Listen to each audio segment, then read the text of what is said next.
Nakipagbalikan nga ba sa ex na si Ali Borromeo? Mystery girl nito sa Instagram post, siyang nga ba?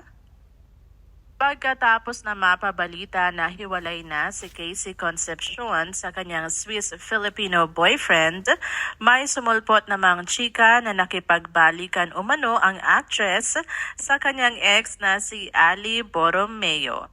Sa kanya kasing IG story, nagbahagi ang athlete ng isang litrato na kasama ang isang girl na ang face ay itinago ng heart image. May caption itong Happy Valentine's.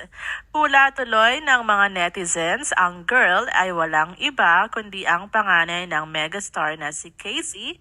Ito ang hirit ng mga netizens. Happy for them. Hope forever na sila. Bagay sila, parang di naman si Casey iyong girl. Bakit kinilig ako? Another chance. Meant to be. Nag-reconcile sila. Why not? Both deserve to be happy.